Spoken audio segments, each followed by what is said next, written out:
ఓం భూర్భువస్సుః తత్సవితుర్వరేణ్యం భర్గో దేవస్య ధీమహి ధియో యో నః ప్రచోదయాత్. ఓం భూర్భువస్సుః తత్సవితుర్వరేణ్యం భర్గో దేవస్య ధీమహి ధియో యో నః ప్రచోదయాత్. ఓం భూర్భువస్సుః తత్సవితుర్వరేణ్యం భర్గో దేవస్య ధీమహి ధియో యో నః ప్రచోదయాత్. ఇట్లనే వాడాలని కోరుకోకండి. మనం వాక్యంలోనికి వెళ్ళాలి. నేను వాళ్ళ కొరకు కాస్త వాళ్ళ చెవిటి పడాలని ఏదో వేషం వేస్తున్నాను అంతే, మీ కొరకు కాదు. మనం నేర్చుకోవాల్సింది ఇంకా చాలా ఉంది. అసలైన అంశం ఈ శ్లోకం యొక్క భావం ఏమిటంటే, ఓం భూర్భువః స్వాహ, ఓ వెలుగు స్వరూపుడవై ఉన్న దేవా, మేము చీకటి అయి ఉన్నాం. నీ వెలుగు కిరణములను మాపై ప్రకాశింపజేసి మాలోనున్న చీకటిని పారద్రోలి మమ్మును కూడా వెలుగుమయముగా చేయుము అంటూ ప్రార్థించారు. సో ఆర్యులకు ఏమర్థమైంది? మానవుడు చీకటి అయి ఉన్నాడు, పరమాత్ముడు వెలుగై ఉన్నాడు.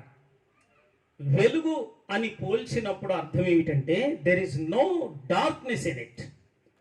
వెలుగులో ఎప్పుడు కూడా చీకటి అనే దానికి స్థానం ఉండదు.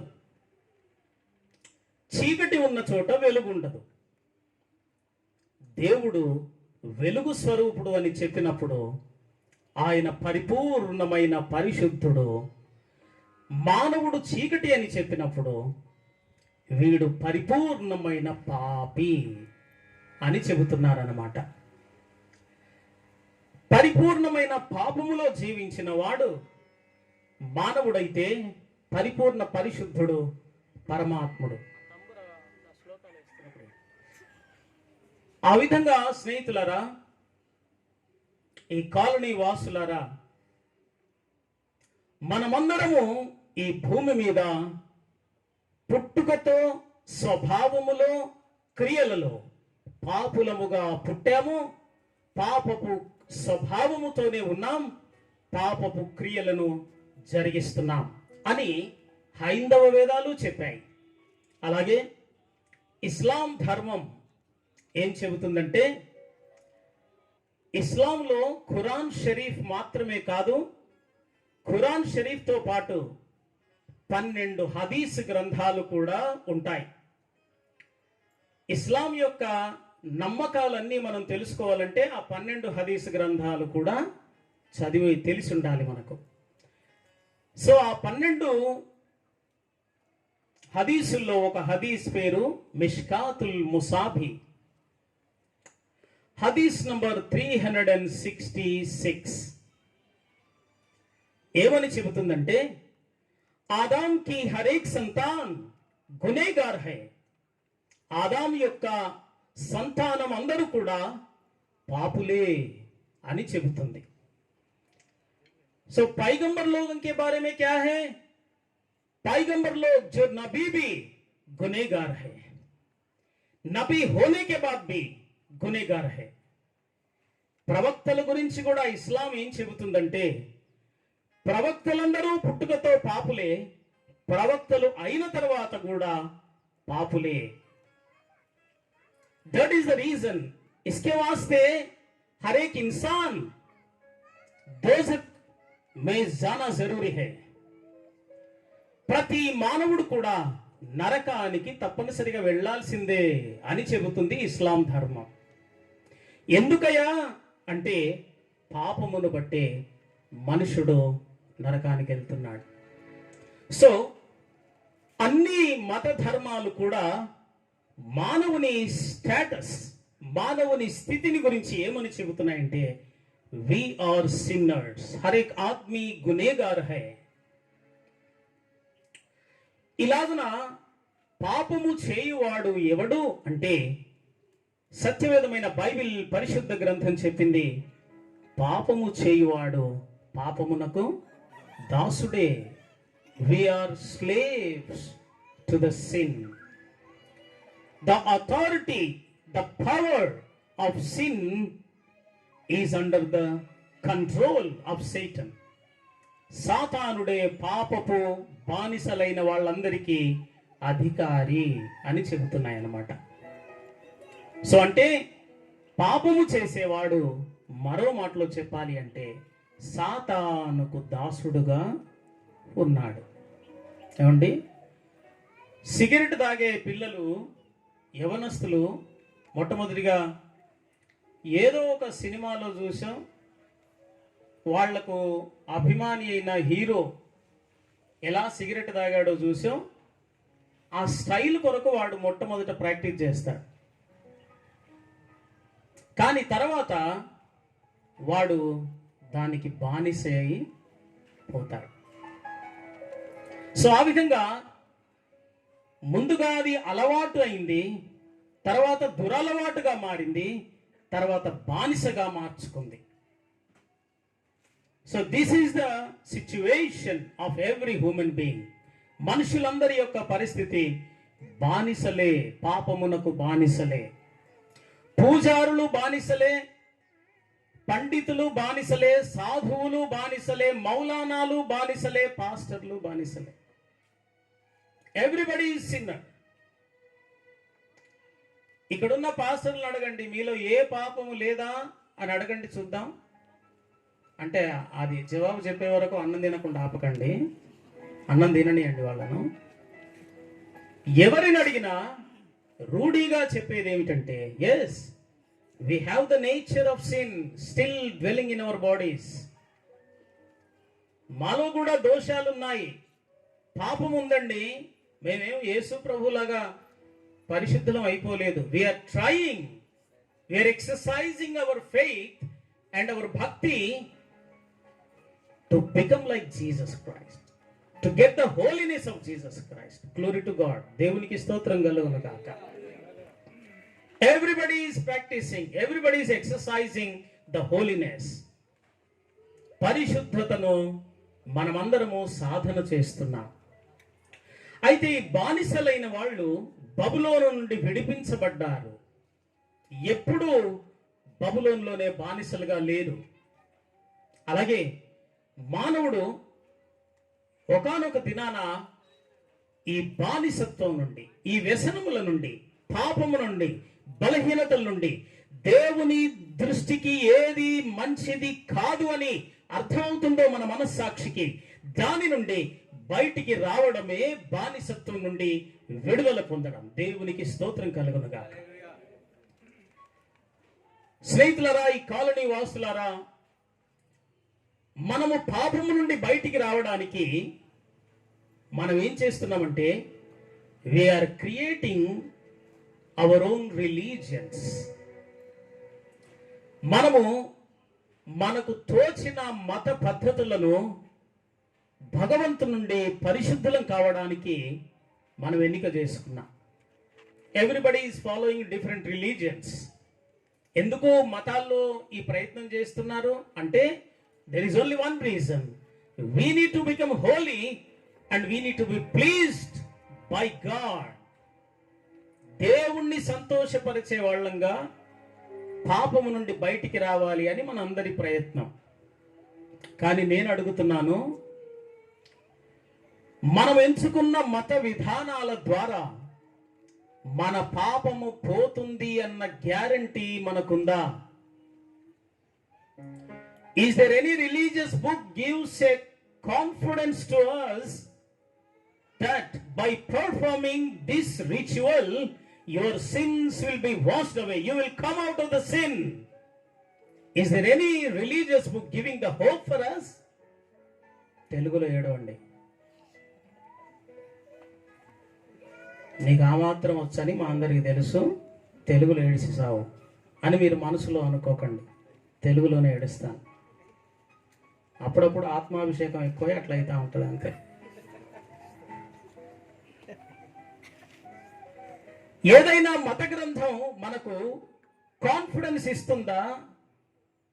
ఏ శ్లోకమైనా, ఏ ఆయతైనా, ఏ సురా అయినా మనకు చెప్పగలుగుతుందా ఈ కార్యక్రమాన్ని నీవు జరిగించడం ద్వారా నీవు పాపపు బానిసత్వంలో నుండి బయటికి రాగలవు అని చెప్పగలుగుతున్నాయా?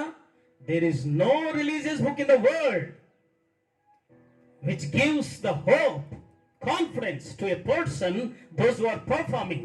ఎవరైతే వాళ్ళు ఆచారాలు ఆచరిస్తున్నారో వారికి ఎవరికి కూడా ఏ మత గ్రంథం, ఏ శ్లోకం, ఏ ఆయతు, ఏ సుర ఏది కూడా మనకు గ్యారెంటీ లేదు. అగర్ హై తో ముझे दिखाइए. This is my challenge to the world, even to India. मेरा सवाल है सारी दुनिया के लिए, మన పాపమును పోగొట్టగలిగి మనకు నీతిని ఆపాదించే ఆచారం ఏ ఒక్కటైనా ఉంటే మీరు పట్టుకురండి. ఈ బైబిల్ని తీసి ఇసిరికొట్టి మీ కాళ్ళ అడుగుల్లో అడుగులు వేసుకుంటూ నేను మిమ్మల్ని వెంబడిస్తాను. ఎందుకింత మొండిగా ధైర్యంగా చెబుతున్నానంటే, I have been searching the Hindu and Islamic scripture since 30 years. And I found no answer for the sin. పాపమును పోగొట్టగలిగే ఒక్క శ్లోకం, ఒక్క ఆయతు అటు ఖురాన్ షరీఫ్లో కానీ, హదీస్లో కానీ, ఇటు వేదాల్లో కానీ, 108 ఉపనిషత్తుల్లో కానీ, 18 పురాణాల్లో కానీ ఎక్కడ కూడా మానవుని పాపపు బానిసత్వం నుండి బయటికి తీసుకొని వచ్చే ఆచారము ఒక్కటి కూడా కనబడలేదు. అంచేత ప్రియులరా, మనము ఆచరించే ఆచారాలు తాత ముత్తాతల నుండి వస్తున్నాయి గనక ఆచరిస్తున్నామా, లేక ఏదో పండగ పబ్బాలు వచ్చాయి గనక ఆచరిస్తున్నామా, లేక మనం ఆచరించే వాటి ద్వారా నిజంగా మన పాపం పోతుంది అన్న గ్యారంటీ ఉండి ఆచరిస్తున్నామా? You have to think it positively. सोचना जरूरी है. जब हम ये काम करते रहते पहले सोचते उसके बारे में, एक ना 2 बार सोचते. ఒక్క చీర కొనాలంటేనే ఆడోళ్ళు 36 దుకాణాలు అన్ని ఖాళీ చేసి వస్తారు. వాళ్ళని గోస ఉచ్చుకొని వస్తారు.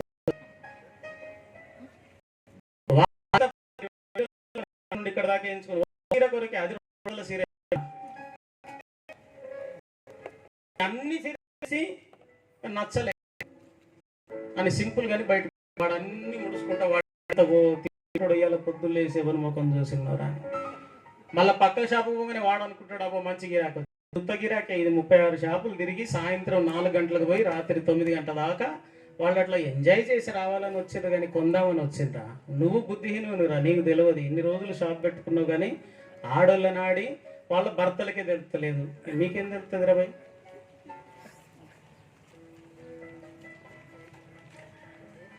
ఒక్క చీర కొనాలంటే ఇన్ని షాప్స్ తిరిగింది. మరి ఒక ఆచారము జరిగిస్తున్నప్పుడు అరే ఎందుకు జరిగిస్తున్నాం, దీంతో ఏం ఫలం అడగండి. ఆ పూజారులను అడగండి, అయ్యా ఇది చేయమన్నావు కదా, బెల్లం తలకాయ మీద పెట్టుకుంటాను, ఏమిటి దీంతో వచ్చేదేమిటి నాకు అడిగారా ఎప్పుడైనా? చర్చిలో పాస్టర్లు ఏదేదో బోధిస్తున్నారు, ఇది ఏంటయ్య గారు ఎందుకు చేయమంటున్నారు మమ్మల్ని?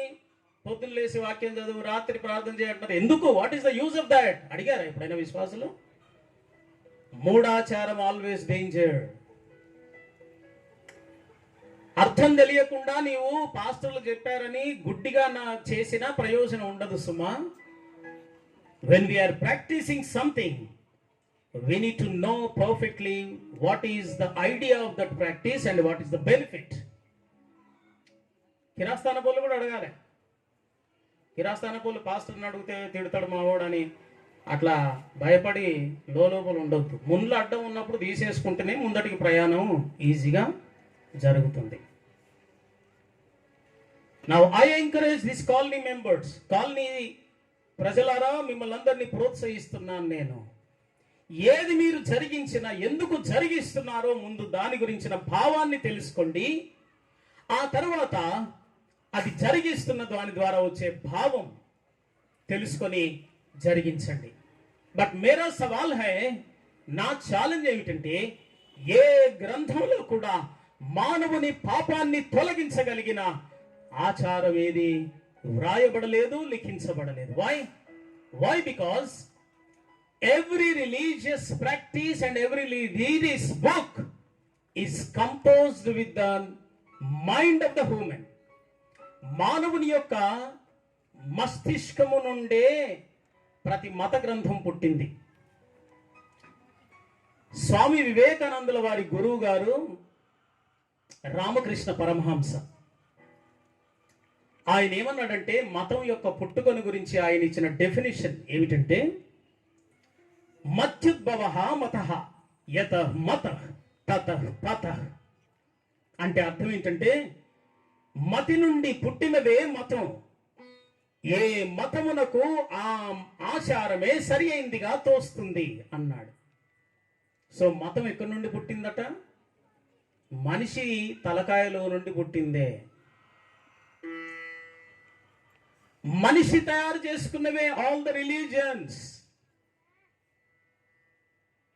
కానీ మరి భగవంతుడు మనుషులను చేశాడని అనుకుంటున్నాం. మరి ఆయన ఏం చేస్తున్నాడు? మనిషి ఈ విధంగా పాపములో పడి కొట్లాడుతూ ఉంటే, అప్పుడెప్పుడో ఓ పాత సినిమాలో ఒక పాత పాట పాడారు ఘంటసాల గారు.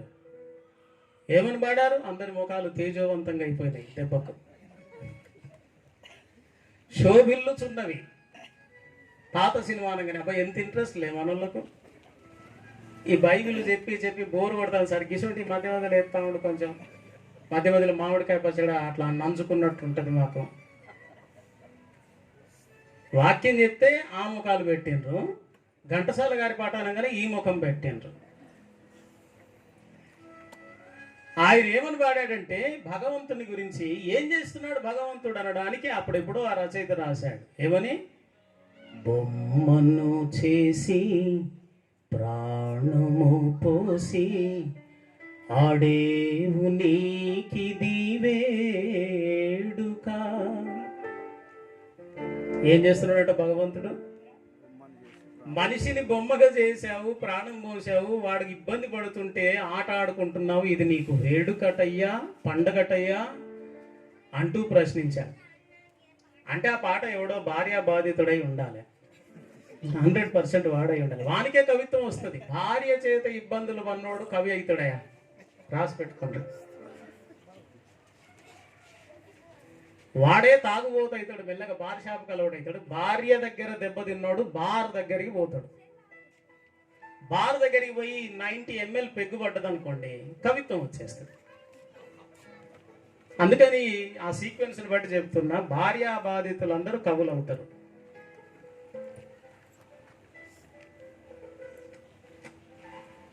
బొమ్మను చేసి ప్రాణము పోసావు, మేము ఇంత ఇబ్బందులు పడుతున్నామంటే, దేవుడు అడిగాడు అనుకోండి, ఎందుకురా ఇన్ని ఇబ్బందులు పడుతున్నావు అంటే, అప్పుడు మనిషి జవాబు ఎక్కడికి వెళ్ళాల్సి వస్తుందంటే, because I have committed sin I have been suffering. పాపము వలన వచ్చు జీతము మరణం.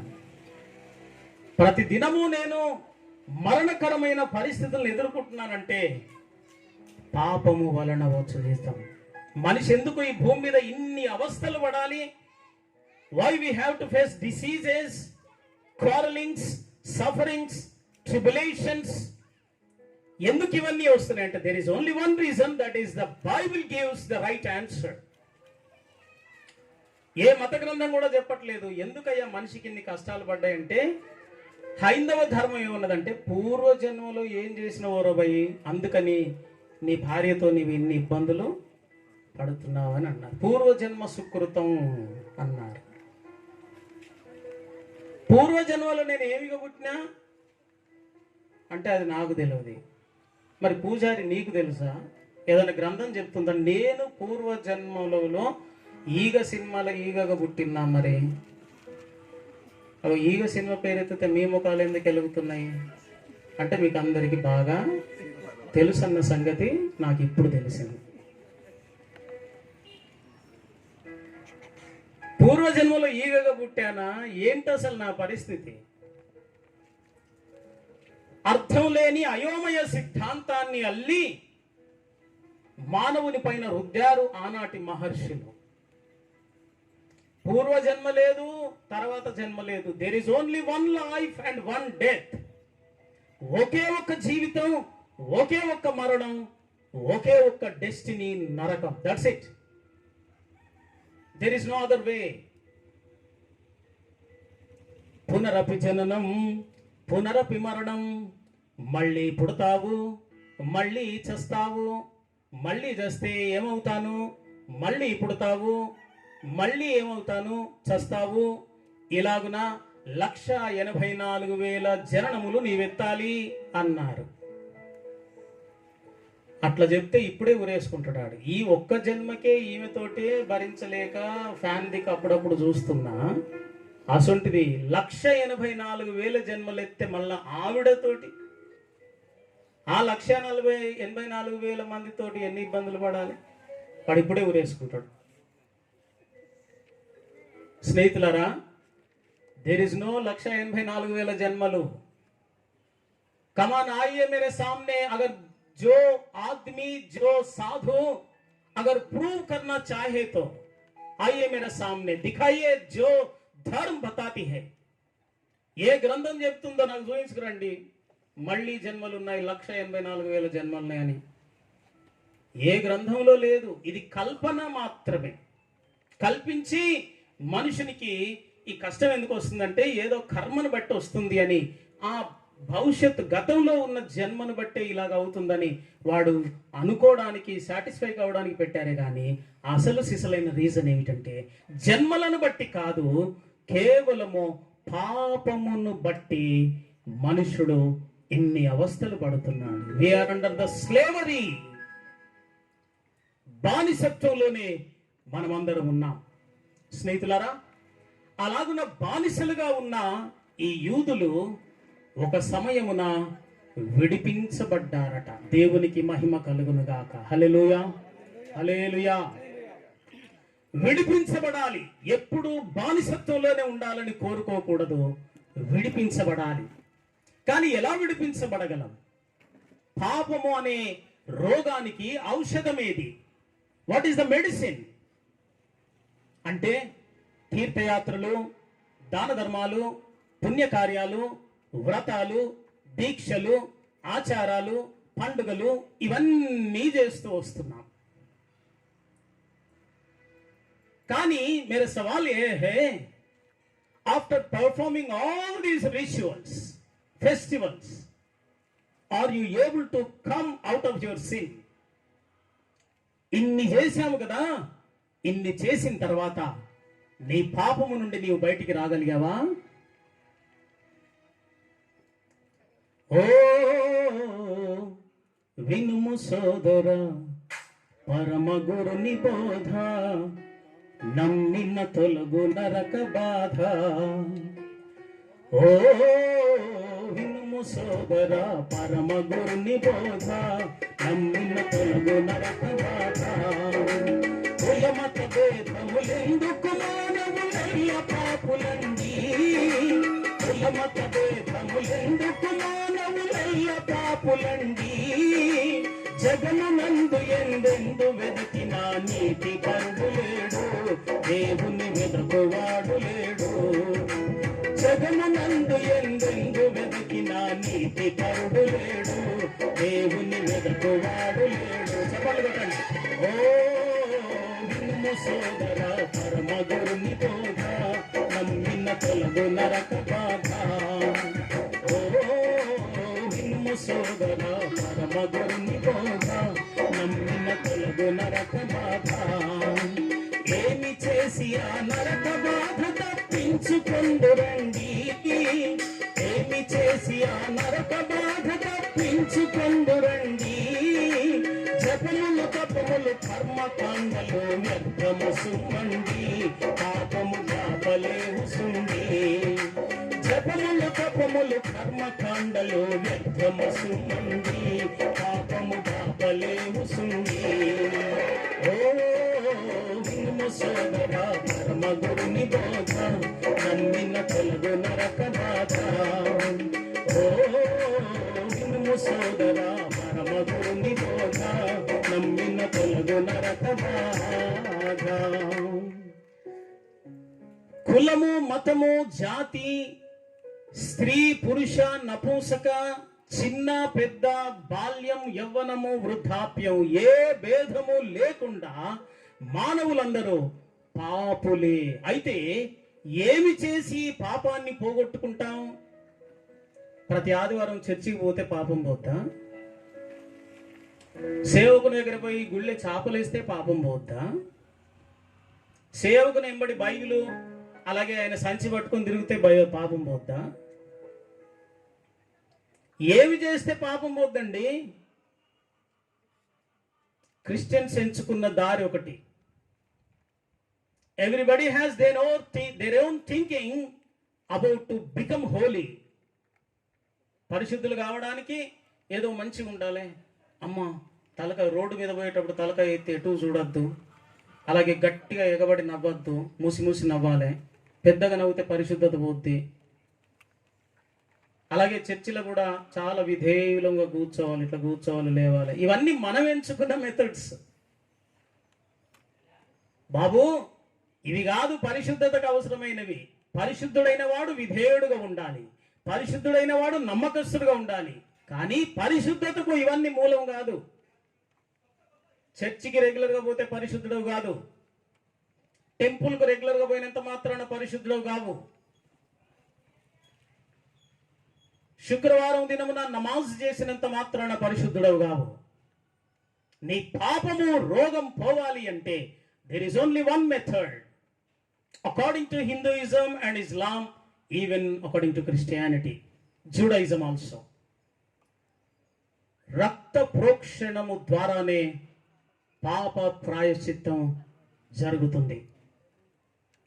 వేదములు ఏమని చెప్పాయంటే ప్రజాపతిర్దేవేభ్యాం ఆత్మానాం యజ్ఞం కృత్వా ప్రాయశ్చిత్ తస్య ప్రజాపతిరర్థమేవ మాసీరర్థమమృతం.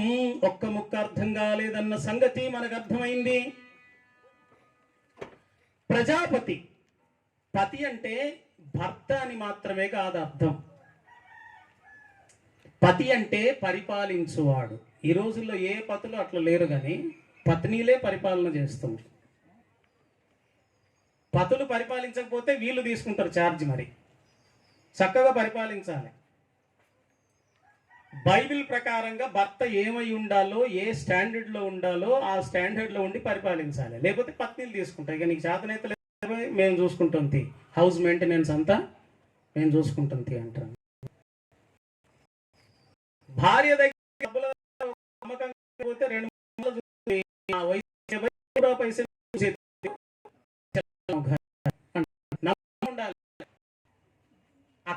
మొదలైంది కాబట్టి ఇక మొత్తం హ్యాండ్ ఓవర్ అయిపోతుంది మన అథారిటీ అంతా. ఏదో మిరపకాయ బజ్జీలు తినాలనిపించింది, ఫైన్ లైన్ మోరి కాడ తిన్నావు, మిరపకాయ బజ్జీలు తిన్నా అని చెప్పి మళ్ళా లేదు 50 రూపాయలు తక్కువ వచ్చినాయని ఎందుకంటావు? మిరపకాయ బజ్జీ ఏమన్నా తాగుడా? స్నేహితులు కలిచారు, అందరు కలిసి ఏదైనా మిర్చి తినిపించమన్నాడు, తినిపించిన అంటే అయిపోయి. ఈమెకి ఇదే సంతు, భర్తను ఎప్పుడు దొరికించుకోవాలని ఈమె చూస్తుంటది. ఆహా, నేను ఇంట్లో అండి పెట్టేదంతా ఇప్పుడు ఒట్టిదేనా? బజార్లో ఎగబడి తినడం అలవాటు చేసినావు, ఇంకేమేం చేస్తాను నువ్వు చెప్పు అని మళ్ళీ ఇట్లా తీస్తుంది ఈమె. ఆయన ముందు 50 రూపాయలు.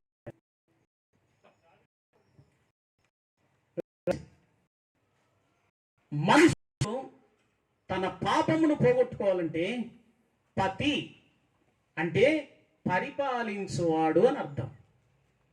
భర్త అని కూడా, భర్త ఎందుకన్నారంటే భర్తయే ఇంటిని పరిపాలించాలి కాబట్టి పతి అన్నారు. పోనీ భర్త పతి అంటే భర్త అన్నదే నిజమైతే మరి రాష్ట్రపతి మనందరికి మొగుడా?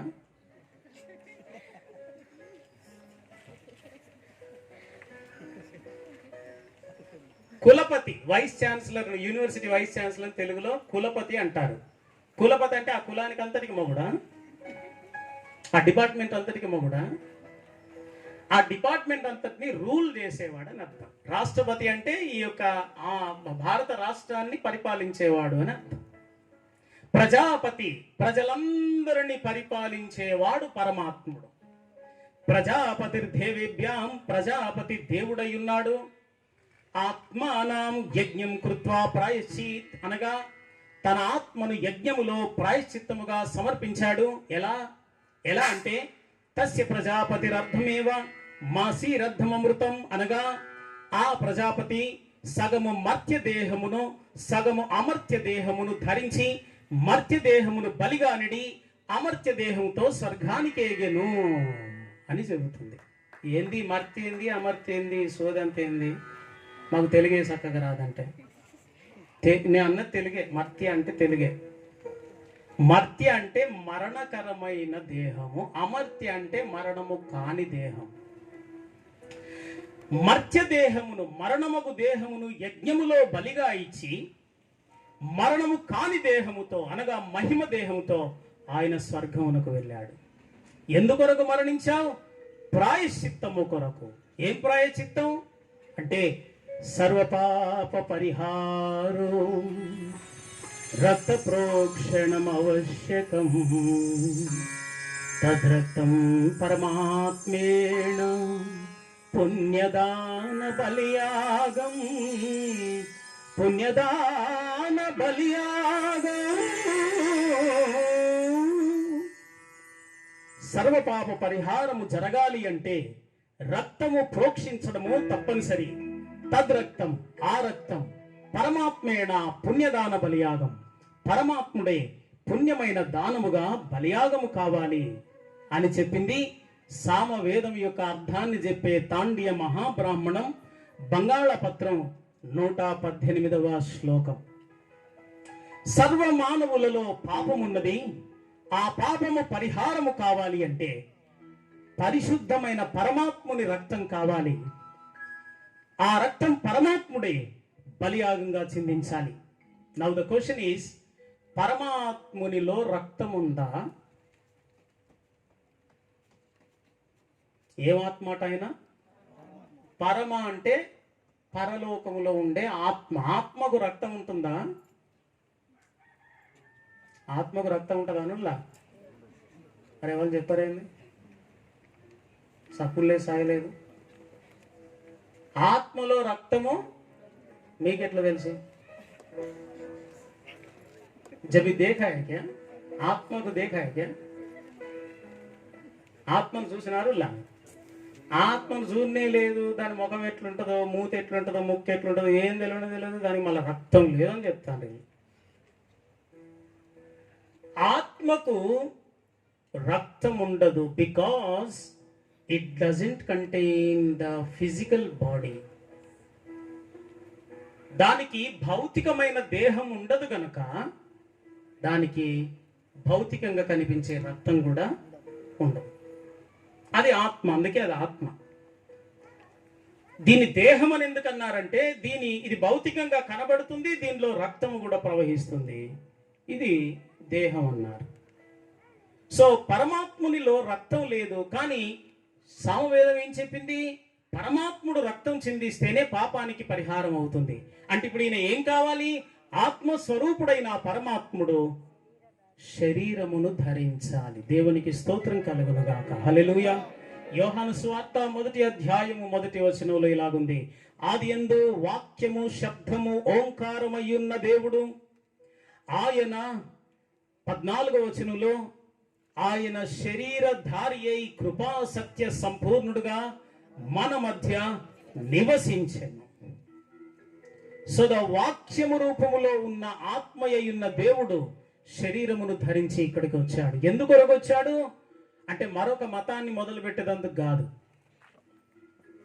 ఎందుకు వచ్చాడటంటే ఆయన రక్తము ధరించి ఎందుకు వచ్చాడు? శరీరమును ధరించి అంటే తిమోతికి వ్రాసిన మొదటి పత్రిక 1వ అధ్యాయం 15వ వచనంలో ఇలాగుంది, పాపులను రక్షించుటకు క్రీస్తు యేసు ఈ లోకమునకు వచ్చెనను మాట నమ్మదగినదియో పూర్ణాంగీకారమునకు యోగ్యమునై ఉన్నది. వై జీసస్ క్రైస్ట్ ఇన్కార్నేషన్, అవతారము యొక్క అవసరత ఏమిటి అంటే టు షెడ్ ద బ్లడ్, శరీరమును ధరించి అందులో పాపము లేకుండా రక్తమును కలిగి ఉండి ఆ రక్తమును చిందించాలి. నేను అడుగుతున్నాను భారతదేశాన్ని, ఇతర దేశాలను కూడా అడుగుతున్నాను. मेरा सवाल पूरा जमीन के लिए, सारे संसार के लिए, my challenge is to whole world and my whole life. ఏమిటంటే ఏ పరమాత్ముడు మానవుని పాపమును పరిహరించడానికి శరీరమును ధరించి వచ్చి తన పరిశుద్ధ రక్తాన్ని చిందించిన పరమాత్ముడు ఎవ్వరు? ఆలోచించాలి భారతదేశం. ఆలోచించండి కాలనీ వాసులారా. మన పాపమును పరిహరించడానికి శరీరమును ధరించి వచ్చి ఆ శరీరమును యజ్ఞములో బలిగా ఇచ్చి రక్తమును చిందించిన పరమాత్ముడెవరు? నీ పాప పరిహారము కొరకు, నా పాప పరిహారము కొరకు చిందించిన వాడెవరు? ఎవరు లేరు ప్రపంచంలో. ఎన్ని దేవతలున్నా, దేవుళ్ళున్నా, అవతారాలున్నా ఒకే ఒక్కడు. నీ పాపము, నా పాపము, సర్వ మానవాళి యొక్క పాపమును పరిహరించడానికి అవతరించిన అవతార పురుషుడు ఒకే ఒక్కడు, యేసు. నీలాంటి దేవుడు జగాన లేని లేరు వినుటకైనను, లేని లేరు వినుటకైనను. చప్పట్లు కొట్టేడండి. యేసు నీలాంటి దేవుడు జగాన లేని లేరు వినుటకైనను, లేని లేరు వినుటకైనను. యేసు నీలాంటి దేవుడు, నీకు సాటి ఎవరో ప్రభో? మనుషులను ప్రేమించిరా, నీకు సాటి ఎవరో ప్రభో? మనుషులకై మరణమొందిరా, రక్తమిచ్చిరా, వారి ప్రాణమిచ్చిరా, దేవతల్లో వినుటకైనను. రక్తమిచ్చిరా, వారి ప్రాణమిచ్చిరా, చరిత్రలలో వినుటకైనను. యేసు నీలాంటి దేవుడు జగాన లేరు వినుటకైనను, లేరు వినుటకైనను. యేసు నీలాంటి దేవుడు. యేసుక్రీస్తు యొక్క ప్రత్యేకత ఏమిటి అంటే, మళ్ళీ ఒక మతాన్ని భూమి మీద స్థాపించడానికి ఆయన ఈ లోకములోనికి రాలేదు. ఒక గుంపును ఆయన వెంట తయారు చేసుకొని ఊరేగుదామని రాలేదు. దళితులను లేక మరొక కులం వాళ్లను, ఆ తెల్లతోలు కలిగిన అమెరికా వాళ్లను వెంట వేసుకొని తిరుగుదామని రాలేదు. The only reason Jesus Christ came into this world is this: to save you from your sinful nature and also to save you from eternal hell. దేవునికి మహిమ కలుగునుగాక. హల్లెలూయా, హల్లెలూయా. యేసుక్రీస్తు ఈ లోకములో అవతరించడానికి ఏకైక ప్రాముఖ్యమైన కారణం, నిన్ను నీ పాపము నుండి, శాపము నుండి, మరణము నుండి, నరకము నుండి తప్పించి స్వర్గాన్ని ఇవ్వడానికే వచ్చాడు. అదొకటే రీజన్ యేసు ప్రభు వచ్చిన ప్రాముఖ్యం. పోనీ ఈ కారణము కొరకు వచ్చిన దేవుళ్ళు, దేవతలు, అవతార పురుషులు అగర్ కోయి హాయ్ క్యా సారే దునియా మే ఎవరైనా ఉన్నారా ఈ లోకంలో? బొమ్మను చేసి ప్రాణం పోసి ఆడుతున్నావు అన్నారు కాదు, ఆడడం కాదు, నీ కొరకు శ్రమించి ప్రాణం పెట్టి తన పవిత్రమైన రక్తంలో నిన్ను కనడానికి, పరలోకం కొరకు కనడానికి వచ్చిన ఏకైక అవతార పురుషుడు యేసుక్రీస్తు ప్రభు. కాలనీ వాసులారా, మీరెప్పుడైనా ఆలోచించారా యేసుక్రీస్తు గురించి? యేసును ప్రతి ఒక్కరూ, ప్రపంచమందరూ తెలుసుకోవాల్సిందే, నమ్ముకోవాల్సిందే. వై బికాజ్ నీవు నీ పాపంలో నుండి బయటికి రావాలన్నా, నరకాన్ని తప్పించుకోవాలన్నా, there is only one way, that is Jesus Christ. యేసుక్రీస్తు మాత్రమే. పరలోకాన్ని వెళ్ళడానికి అనేక మార్గాలు లేవు సుమా, ఒకే ఒక్క మార్గం, యేసుక్రీస్తు. ఆయన అన్నాడు, నేనే మార్గము, నేనే సత్యము, నేనే జీవమును, నేనే మార్గము, నేనే సత్యము, నేనే జీవమును, నేనేగా ఇంకెవరును లేదని, నేనేగా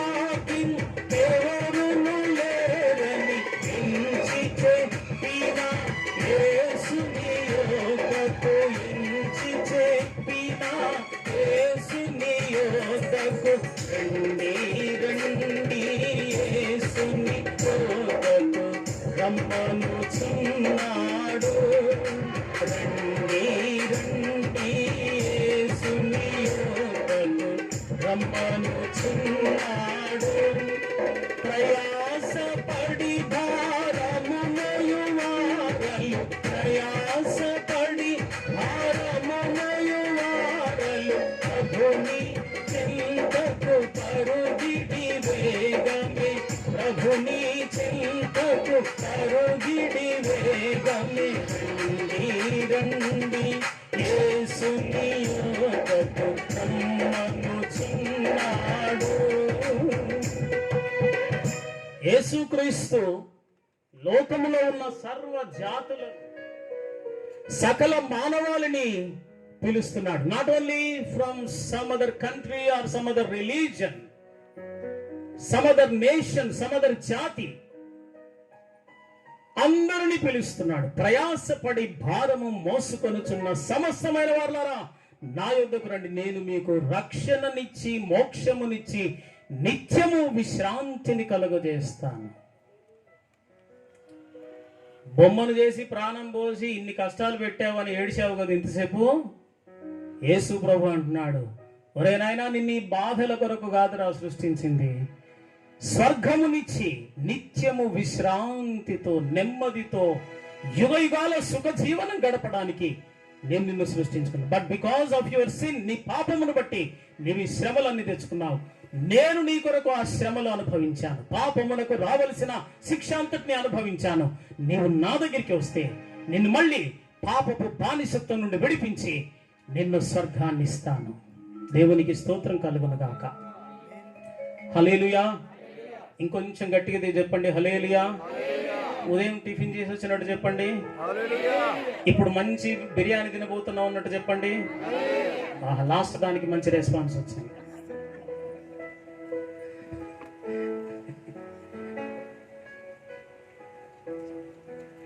రైట్, థ్యాంక్ యూ. మరొక అరగంట లేక గంట లేక గంటన్నర, 2 లేక 3, 4, 5 గంటల్లో క్లుప్తంగా ముగించేస్తాను. ఇప్పుడు చెప్పండి, హల్లెలూయా.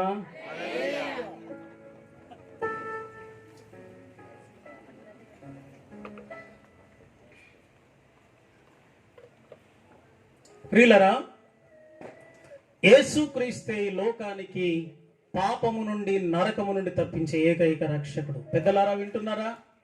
కాలనీ వాసులారా వింటున్నారా? ఆలోచించండి. మీకేమైనా ప్రశ్నలు ఉంటే ఇక్కడ పాస్టర్ గారు ఉన్నారు, వారి దగ్గరికి మీరు వచ్చి పర్సనల్గా వచ్చి మీ ప్రశ్నలన్నీ సాల్వ్ అయితేనే యేసుక్రీస్తుని గురించి, మీకు అవసరమైన మోక్ష భాగ్యాన్ని గురించి ఆలోచించమని బ్రతిమాలుతున్నాను. ఇప్పుడు మా వాళ్ళకు సుత్తి, ఇక్కడ కూర్చున్న వాళ్ళ కొరకు కొద్దిసేపు సుత్తి. బానిసత్వంలో నుండి విడిపించబడిన వారు, the next step what they have taken is they have started constructing the temple. బానిసత్వంలో నుండి బయటికి రాగానే వాళ్ళు చేసిన మొదటి పని దేవాలయమును నిర్మించడం. ప్రతి మనుషుడు, పాపము నుండి విడిపించబడిన ప్రతి వ్యక్తి కేవలము భక్తి ఎందుకు చేయాలి అంటే దేవాలయమును నిర్మించుట కొరకే. వాట్ ఈస్ దేవాలయం అంటే లిటిల్ ఫ్లాక్ వాళ్ళకు గుడి కట్టించేదందుకు కాదు.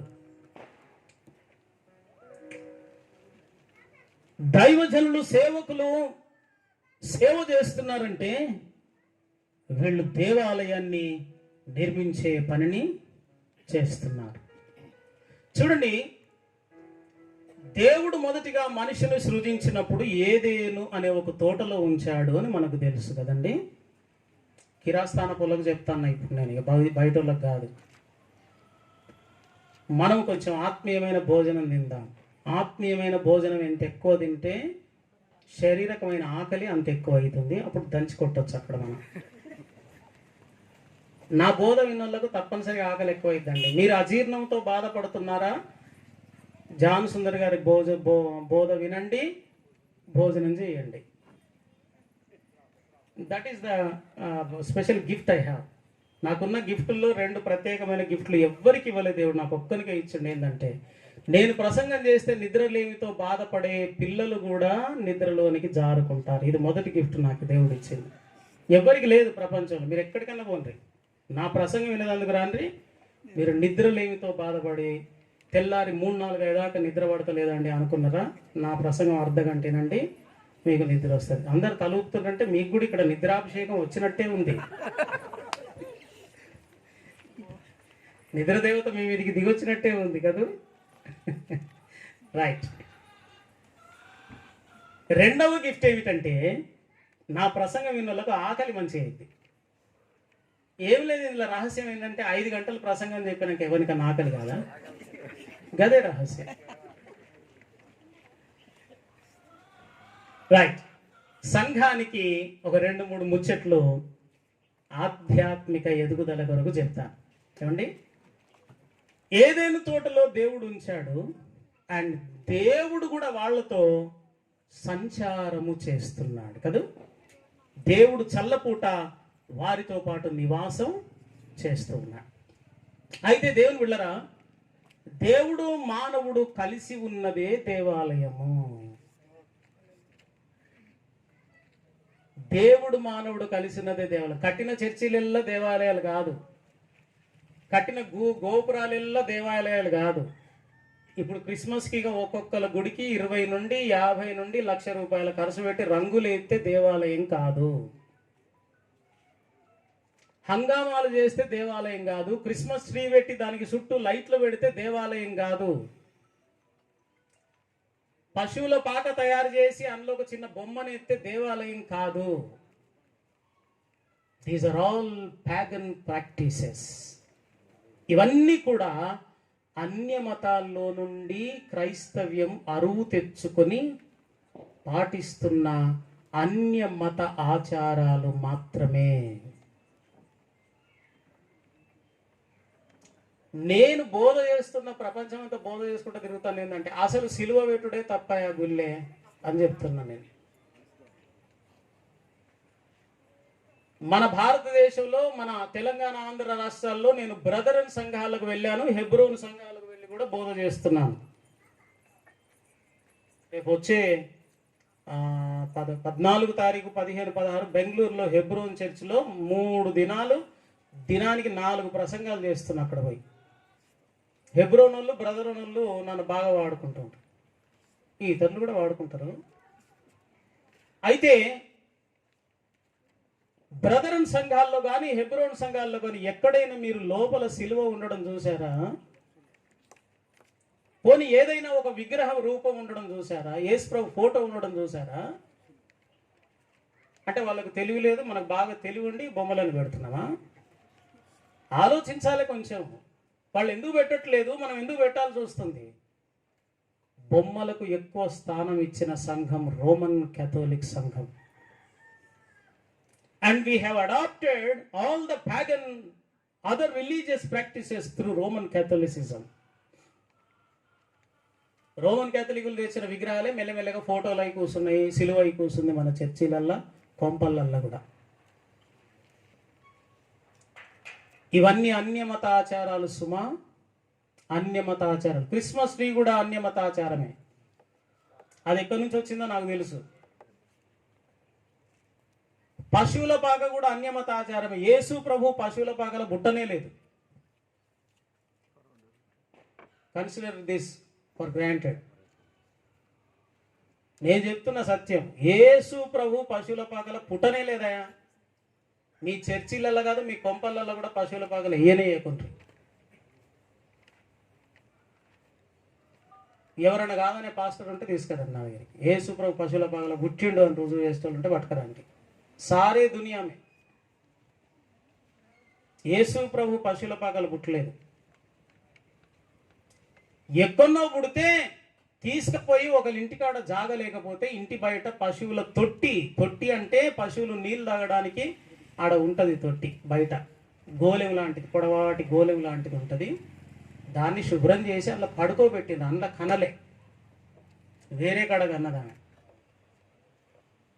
కానీ లూకా సువార్త 2వ అధ్యాయంలో ఉంది, 1 నుంచి 6 వచనాల్లో. ఆమె ఒక శిశువును కని పొత్తి గుడ్డలతో చుట్టి సత్రములో స్థలము లేనందున, అంటే కన్నకి ఎక్కడికి పోయింది? ముందు సత్రం దగ్గరికి పోయింది. సత్రములో స్థలము లేనందున ఆయనను ఒక పశువుల తొట్టిలో, ఇప్పుడు ఎక్కడ కన్నట్టు? ఆల్రెడీ కన్నది, చేతుల్లో పట్టుకున్నది, పశువుల సత్రం దగ్గరికి పోయింది. సత్రంలో బాగా జీవ మంది ఉన్నారు, నిండున్నారు, సందు లేదాడా. ఆ నుండి పట్టుకొని ఎక్కడ జాగ్రత్త లేక వాళ్ళు ఓటింగ్ కొరకు లైన్కి వచ్చారు. ప్రజా సంఖ్య రాయవలనని ఆ దినములలో కైసరు ఔగుస్తు వలన ఆజ్ఞ అయ్యింది. అది మొదటి ప్రజా సంఖ్య అని కూడా ఉంది. సో వీళ్ళు ఓటర్ ఐడి నమోదు చేయించుకోవడానికి పోయినరు. మన పిల్లగాని పట్టుకొని లైన్లో నిలబడితే సినిమా టికెట్ల కాడ లైన్లో నిలబడ్డాడు, ఒకరి మీద కూడా పడ్డాడు అనుకోండి. కాబట్టి ఏం చేసిందంటే ఆమె ఒక పశువుల తొట్టులో అక్కడ పడుకోబెట్టి పోయి లైన్లో ఉండి ప్రజాసంఖ్య రాయించుకున్నది. గింతే. దీన్ని మళ్ళీ ఏషం చేయకుండ్రి, రామ్ గోపాల్ వర్మ డైరెక్షన్ చేయకుండ్రి, రాజమౌళి డైరెక్షన్ అంతకన్నా చేయకుండ్రి. దానికి మళ్ళీ లేని తోటి చుట్టి ఉన్నతోటి చుట్టి ఏదేదో చేసి ఏషం వేసి దాన్ని ఏదో పండుగ అనకండి. ఇవేవి కూడా బైబిల్ ప్రోత్సహించలేదు సుమా. క్రిస్మస్ పేరిట లక్షలాది కోట్లాది రూపాయలు ఖర్చు చేస్తున్న వాళ్ళకు నేను హెచ్చరిక చేస్తున్నాను as a profit of God. అన్య మత ఆచారములను మన సంఘములో ఒక్కటంటే ఒకటి రానివ్వకండి దైవజనులారా, దయచేసి రానివ్వకండి. And you should not give the glory of God to other practices. ఇతర అన్య ఆచారాలకు దేవుని మహిమను మీరు తాకట్టు పెట్టకండి దయచేసి. బానిసత్వం నుండి విడుదల పొందాలి అంటే ఏం చేయాలి? 3 సూత్రాలు చెప్పింది బైబిల్. మార్కు సువార్త 16వ అధ్యాయం 15వ వచనం, నమ్మి బాప్తిస్మము పొందినవాడు రక్షింపబడును. నమ్మాలి, బాప్తిస్మం పొందాలి. కేవలం నీవు నమ్మగానే నీకు రక్షణ కలగదు. నమ్మకుండా కేవలం లైన్ కట్టి బాప్తిస్మంలో మునగగానే నీకు రక్షణ కలగదు. The two must be there. You should believe Jesus as the God and your personal Savior, and He died on the cross for your sins and my sins. నా పాపముల కొరకు యేసు శిలువ మీద మరణించిన దేవుడు, మరణించి తిరిగి లేచాడు, పరలోకంలో ఉన్నాడని నమ్మాలి. నమ్మి ఊరికే ఉండొద్దు, బాప్తిస్మం పొందాలి. చిలకరింపు, జెండా కింద వందనం, ఏషాలను వేయొద్దు. మళ్ళీ లేని అన్ని చర్చిలకు పట్టుకొచ్చి చర్చినంతటిని పెంట చేసి కూర్చున్నారు. సేవకులకు హెచ్చరిక చేస్తున్నాను, జాగ్రత్త. మా డినామినేషన్ వాళ్ళు ఇట్లనే చేస్తారండి, నేను చిన్నప్పటి నుండి ఇట్లనే చూస్తున్నా. ఈ ఏషాలను పెట్టకుండ్రి. లేఖనములో ఏది ఉన్నదో దాన్ని తెలుసుకొని చావండి, దాన్నే సంఘానికి నేర్పండి. అంతేగాని పిచ్చి పిచ్చి ఆచారాలను పెట్టి సంఘం ఇప్పటికే పాడైపోయింది. యేసు రాకడ దగ్గర పడుతుంటే సంఘం అంతా పాడైపోయి ఉంది. పెళ్లి కుమార్తె లాగా లేదు ఈమె. రాత్రి అంతా నిద్రపోయి చింపిరెంటికలు వేసుకొని లేచి ఇలా పెట్టుకొని నువ్వు ఇటు నుంచి ఇటు ఒక సుదీర్ఘమైన గీత, ఇటు నుండి ఇటు సుదీర్ఘమైన గీత, రాత్రి ఇళ్ళకెళ్ళి 2 గీతలు. అలాగే పొద్దున్నే 10 గంటలకు లేచి బ్రష్ చేసుకొని మళ్ళీ రోడ్డు మీదకి వచ్చి అందరు చూస్తూ ఉంటే ఇటుగారంగా. ఇదేమో పెళ్లి దినం దగ్గర పడ్డది, ఈ వేషమేమో ఇట్లున్నది. సంఘం పెంట ఉంది. బాధతో చెప్తున్న ఈ మాట. లేఖనములో లేని ఆచారాలన్నీ సంఘం నుండి ఊడ్చిపడేయండి సేవకులారా, ఊడవండి అంతే. విశ్వాసులకు నచ్చినా నచ్చకపోయినా విశ్వాసులను మనం సంతోషపరచడానికి మనం సేవ చేయట్లేదు. దేవుణ్ణి సంతోషపరచడానికి, విశ్వాసులను తీర్చిదిద్దడానికి మనం పరిచర్య చేస్తున్నాం. ఈనాడు సేవకులు ఎట్లా తయారయ్యారంటే, ఎవరు బాగా డబ్బులు ఇస్తారో వాళ్ళు ఎట్లా చెప్తే అట్లా చెప్తా పోయి. నేను ఏ సంఘంలోనైనా ఇదే పరిస్థితి దాపురించింది. अरे इन लोगों के लिए नहीं है भाई, हमारा काम जो है, हमारा एडमिनिस्ट्रेटर, हमारा ऑफिसर जो है खुदा है. He appointed you for his ministry and you have to perform your duties according to his guidance, not to please the people. సేవకులం అయితే నమ్మకంగా చేద్దాం, చేసిన కాడికి కొంచెమైనా మంచిదే కానీ నమ్మకంగా చేద్దాం. అడ్డదిడ్డమైన సేవ చేసి విశ్వాసులను పాడు చేసి వాళ్ళు ఇంకో సంఘానికి పోయి అక్కడ వాళ్ళు పాడు చేసి ఇలాగున సంఘాలు పాడు చేయకండి. బైబిల్లో లేని ఆచారం నీ మందిరంలో ఏదైనా జరుగుతుంటే దయచేసి ఓడ్చిపడేయండి. ఈ క్రిస్మస్కు ముందే అన్ని ఓడ్చి కేవలము లేఖనానుసారమైన క్రిస్మస్ను ఆచరిద్దాం, అన్యులకు సువార్తను అందిద్దాం దాని సహాయంతో. నమ్మి బాప్తీసం పొందాలి. Second principal is Acts chapter 2 verse 38. అపోస్తల కార్యములు 2వ అధ్యాయం 38వ వచనం ఇలా చెబుతుంది, మీరు మారు మనస్సు పొంది ప్రతివాడు పాప క్షమాపణ నిమిత్తము క్రీస్తు యేసు నామమున బాప్తీసం పొందుడి. మారు మనస్సు పొంది బాప్తీసం పొందాలి. మారు మనస్సు అంటే ఏంటి? మారు తల్లి అంటే ఏంటి? ఉన్నారా పోయినరా? ఉన్నట్టు లేరు, పోయినట్టున్నారు. మారు తల్లి అంటే ఏమిటి? తల్లి కాని తల్లి, వేరు తల్లి. మారు తల్లి వేరు తల్లి.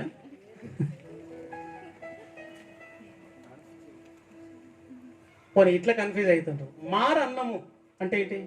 మారు అన్నము మళ్ళీ వేసుకునే అన్నం. ఎన్నిసార్లు వేసుకుంటారులా? ఇంత గడవడ్డోళ్ళ. మారు అన్నము మళ్ళీ వేసుకునే అన్నం కాదు. మొదటి అన్నము పూర్తిగా ప్లేటు కొత్తగా గడిగినట్టు నున్నగా చేయాలి. మీరు సాటుకు నాకుతారో ఏం చెప్తారో అదంతా దేవుడు ఎరుగు, కానీ పూర్తిగా తినేసేయాలి మొదటి అన్నం. మొదటి అన్నం పూర్తిగా తిన్న తర్వాత ఆ స్థానములోనే అదే గిన్నెలోనే అన్నం, అదే అన్నం, సేమ్ ఫుడ్, దాన్నే మళ్ళీ రెండవసారి వేసుకుంటాం. దీన్ని ఏమన్నాం మనం? మారు అన్నము అన్నాం కదండి. మారు మొదటి అన్నము కంప్లీట్ చేసి దాని స్థానంలో వేసుకునే అన్నాన్ని మారు అన్నం. మారు తల్లి అంటే కూడా అంతే. మొదటి తల్లి ఏదో పరిస్థితులను బట్టి చనిపోవడము జరిగింది, విడిపోవడము జరిగింది. తల్లిగా లేదు, ఇప్పుడు ఆఫీషియల్గా డైవోర్స్ జరిగింది. అప్పుడు ఏమవుతుంది? ఆమె స్థానంలో మరొక స్త్రీని ఈయన గారు పెళ్లి చేసుకుంటాడు. మరొక స్త్రీని పెళ్లి చేసుకున్నప్పుడు ఈ మొదటి స్త్రీకి పుట్టిన పిల్లలకు ఈ తర్వాత వచ్చిన స్త్రీ ఏమవుతుంది? మారు తల్లి అవుతుంది. నౌ వన్ మోర్ క్వశ్చన్, సవతి తల్లి అంటే ఏమిటి? మళ్ళీ మన తెలంగాణలో పుట్టినాం కదా, మన క్రిస్టియన్ బొగ్గుగాని కాలరీస్లల్లా నువ్వు నా సవితివా అని తిట్టడం అనేది మనం చాలాసార్లు విన్నాం కదా. What is సవితి? ఎస్, భార్యగా బ్రతికుండగానే మళ్ళీ ఇంకొక స్త్రీని పట్టుకొని వచ్చి పెళ్లి చేసుకొని వచ్చి ఈమె కూడా భార్య అన్నాడు అనుకోండి, అప్పుడు ఈవిడ ఈ మొదటి భార్యకు పుట్టిన పిల్లలకి ఏమవుతుంది? సవతి తల్లి. మారు తల్లికి సవతి తల్లికి ప్రాముఖ్యమైన భేదం చూసారా? మొదటి తల్లి చనిపోయి ఉండాలి, లేకుండా ఉండాలి. ఈ పిల్లలను పెంచడానికి మరొక స్త్రీని పెళ్లి చేసుకుంటే ఆ స్త్రీ ఈ పిల్లలకు మారు తల్లి అవుతుంది. మారు మనస్సు అంటే కూడా అంతే. మారు మనసు ఏమిటంటే మొదట ఆదాము ద్వారా వచ్చిన పాపపు మనస్సు ఉంది చూసారా, ఈ మనస్సు చచ్చిపోవాలి, లేకుండా పోవాలి. ఆ స్థానములో మరొక మనస్సు వచ్చినప్పుడు ఈ మనస్సునే మారు మనస్సు అంటాం. కానీ జోకేందో చెప్పాలనా, 100లో 99 మంది విశ్వాసులకు, పాస్టర్లకు మారు మనస్సు లేదు, సవితి మనస్సు ఉంది. ఇట్లా అంటే కోపం వస్తుందేమో అని గదే కరెక్ట్. సవితి మనసు అంటే మొదటి మనసు ఉండనే ఉంది, బ్రతికే ఉంది. దాని ప్రక్కనే మళ్ళీ మరొక మనసును ప్రాక్టీస్ చేస్తున్నాను. ఆదివారం పొద్దున గుడికి వాళ్ళు లేవురు రాత్రి 12 దాకా టీవీ చూపిస్తేవి, ఇప్పుడు లేవురు అంటే ఏం లేస్తారు?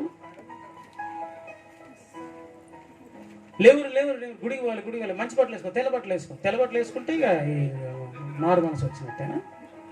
ఆదివారం గుడికి పోయి వచ్చినవో లేదో, కొంతమంది గుడి నుంచి రాగానే మటన్ కొనుక్కొని పోతారు. కొంతమంది అడ్వాన్స్ కొనుక్కొని వచ్చి వండుకొని ఆడ కిచెన్లో పెట్టి చర్చిలో కూర్చొని మూత పెట్టిను మర్చిపోయినా,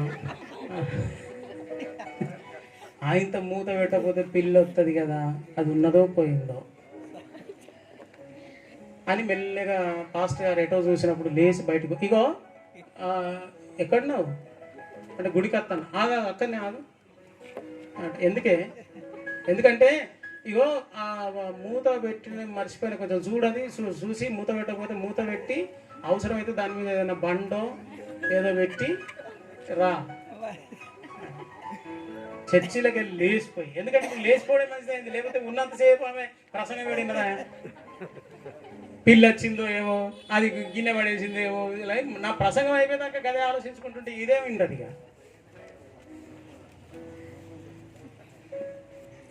దేవుని బిడ్డలారా, మొదటి మనస్సు చావాలి. పాపపు మనస్సు, పాత స్వభావాలకు సంబంధించిన, పాత జీవితానికి సంబంధించిన మనస్సు చచ్చిపోయి ఆ స్థానంలో పరిశుద్ధమైన, ఆదివారం నాడు ఉన్నంత పరిశుద్ధమైన మనస్సు సోమవారం నుండి శనివారం వరకు ఉంటుందటండి?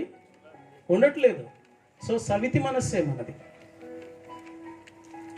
ఆదివారం నుండి సోమవారకేమో సవితికి ఇస్తాను ఉంటాయేమో, ఆదివారం మాత్రం మొదటి భార్యకి ఇస్తున్నా, మొదటి మనసుకి ఇస్తున్నా ఉంటాయి. This is what going on in our daily life. మారు మనస్సు రావాలి. మూడవదిగా యాక్ట్స్ చాప్టర్ 22:16, అపోస్తుల కార్యములు 22వ అధ్యాయం 16వ వచనంలో ఇలాగుంది. ఏమిటంటే, ప్రార్థన చేసి బాప్తిస్మం పొంది నీ పాపములను కడిగి వేసుకొనుము. ప్రార్థన చేయాలి, బాప్తిస్మం పొందాలి, పాపాలు కడిగి వేసుకోవాలి. ఈ 3 ప్రిన్సిపల్సే ఉన్నాయి కొత్త నిబంధనలో. ఒక వ్యక్తి రక్షించబడాలంటే, బానిసత్వం నుండి విడుదల పొందాలంటే 3 ప్రిన్సిపల్స్: నమ్మి బాప్తిస్మం పొందుట, మారు మనసు పొంది బాప్తిస్మం పొందుట, ప్రార్థన చేసి బాప్తిస్మం పొందుట.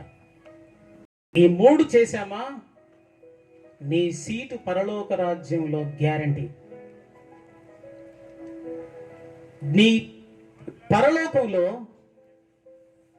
జననముల రిజిస్టర్ ఒకటి ఉంది. మరణము రిజిస్టర్ లేదు, ఆడ జననము రిజిస్టర్ ఉంది, బర్త్ రిజిస్టర్ ఉంది. ఆ బర్త్ రిజిస్టర్లో నీ పేరు వ్రాయబడుతుంది. దేవుని సముఖ పాట ఇవా, దేవుని సముఖ జీవ కవిలో, దేవుని సముఖ జీవ కవిలో నీ పేరున్నదా, నా పేరున్నదా. దేవుని సముఖ జీవ కవిలో, దేవుని సముఖ జీవ కవిలో నీ పేరున్నదా, నా పేరున్నదా. జీవవాక్య ఇలలో చాటుచు జీవితముల నాపించిరే. జీవవాక్య ఇలలో చాటుచు జీవితముల నాపించిరే. విజయ వేరుల కవిలలోనా, విజయ వేరుల కవిలలోనా నీ పేరున్నదా, నా పేరున్నదా. ఆ జీవ గ్రంథంలో, ఆ బర్త్ రిజిస్టర్లో మన పేరు నమోదు కావాలంటే ఈ 3 ప్రిన్సిపల్స్ జరగాలి నీ జీవితంలో. రక్షించబడ్డ మంచిదే, ఆ పరలోకపు జీవ గ్రంథంలో పేరు రాయబడింది మంచిదే. ఫిర్ సే క్యా high? What is next? The next is for every believer and every servant of God, we need to become the temple of God. దేవుని యొక్క ఆలయముగా నీవు నేను మార్చబడాలి. దేవుడికి భూమి మీద ఆలయాలు లేవండి, ఆలయాలు వద్దే వద్దు. Church is not the temple of God. Church building is the assembly hall of a believer. అర్థమా? చర్చ్ బిల్డింగ్ అంటున్నాను చూసారా, అది కేవలము విశ్వాసులు అనే సంఘం సమావేశపు గది మాత్రమే. అది చర్చి, అది టెంపుల్ కాదు. మరి టెంపుల్ ఉండదా దేవునికి? ఉంటుంది. There is only one temple to God. గోదావరికల్లో 113 పాస్టర్లు ఉన్నారు, 113 చర్చిలు ఏదో ఇళ్లలోనో ఎక్కడో నడిపిస్తున్నారు. That is the right way. దాని కొరకు మళ్ళీ దేవాలయాలు కట్టి దానికి కోట్ల రూపాయలు వసూలు చేసి ఖర్చు పెట్టి ఇవన్నీ చేయడం దేవుని చిత్తం కాదు. అపోస్తలుల కాలంలో ఎప్పుడైనా చర్చి బిల్డింగ్లు కట్టినట్టు మీకు ఏమైనా ఐడియా ఉందా? ఎక్కడైనా కొత్త నిబంధన అంతట్లేదన్న చర్చి బిల్డింగ్ కట్టిండ్రా ఎవరైనా? చర్చ్ అనే దానికి డెఫినేషన్ మారిపోయింది రోమన్ కేథలిక్స్ ద్వారా. రోమన్ కేథలిక్స్ ఏం చేశారంటే చర్చ్ అంటే ఒక కట్టడం అన్నారు, కానీ చర్చ్ అనే పదానికి బైబిల్లో గ్రీకు భాషలో క్రొత్త నిబంధన వ్రాయబడినప్పుడు ఎక్లీషియా అనే పదం వాడారు. ఎక్లీషియా అనే పదం నుండే ఉర్దూ పదమైన కలేసియా అనే పదం వచ్చింది. కలేసియా బోలితే క్యా హే యేసుదాస్ అన్న? సంఘం. కలేసియా అంటే సంఘం అని దేన్ని అన్నారో తెలుసా? The people who are saved are called as Kalesia, not the physical building. ఈ భౌతికమైన నిర్జీవమైన రాళ్లతో కట్టినది దేవాలయం కాదు, సజీవమైన రాళ్ళు అనబడుతున్న విశ్వాసులతో కట్టబడిందే అసలు సిసలైన దేవాలయం. దేవునికి స్తోత్రం కలుగును గాక. హల్లెలూయా. మరి ఇవన్నీ ఏంటి అంటే assembly halls. The church will gather here. సంఘం అనే ఈ సజీవరాళ్ళు ఈ అసెంబ్లీ హాల్లో కూడుకొని మాట్లాడుకుంటారు, పాటలు పాడతారు, దేవుని స్తుతిస్తారు, వాక్యం చదువుకుంటారు, ప్రభు వలలో పాల్గొంటారు, సహవాసంలో ఉంటారు, ఒకరికొకరు ప్రార్థన చేస్తారు. This is assembly hall. ఎమ్మెల్యేలు అందరూ కూడుకునేది అసెంబ్లీ మాత్రమే. ఈ అంతటి సమస్యలు చర్చించినట్టు మనము దేవుని వాక్యమును చర్చించుకునే హాల్ మాత్రమే.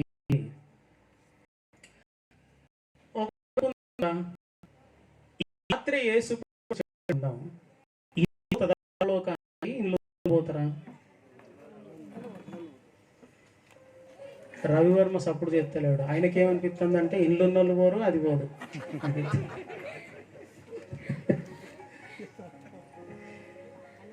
యేసు రాకడ సంభవిస్తే నువ్వు కట్టిన కోట్లాది రూపాయలతో గోపురాలు కట్టి గంటలు కట్టి ఏషాలు వేసావే, అవేవి రావు సుమా. ఆ మాటకు వస్తే దేవుడు ఒక భూమి ఇక్కడ అనుమతించాడు అనుకోండి, ఉంటాయా గుళ్ళన్నీ? ఏమండి ఉంటాయా? ఉండవు. మళ్ళీ ఈ పాస్టర్లు బిల్లు బుక్కులు కొట్టించి మా గుడి వెళ్ళిపోయింది సందా ఇవ్వరని మీ ఇళ్ళ చుట్టూ తిరగాలి మళ్ళా. అరే నహీ భయ్, ఏ కలేసియా నహీ హో సక్తా హై. కలేసియా ఎవరవుతారంటే నమ్మి మారు మనస్సు పొంది పాప క్షమాపణ కొరకు ప్రార్థన చేసి బాప్తీసం పొందారే వాళ్ళు సజీవమైన రాళ్ళు. యేసుక్రీస్తు ప్రభువు ఆయన ఒక బండ అని ఉంది కదా. అందరూ తమను వెంబడించిన బండలోనిది త్రాగిరి, ఆ బండ క్రీస్తే. 1 కొరింథీ పత్రిక 10వ అధ్యాయము 4వ వచనం. సో క్రీస్తు బండ అయితే నేను ఒక చిన్న రాయి, నీవు ఒక చిన్న రాయి.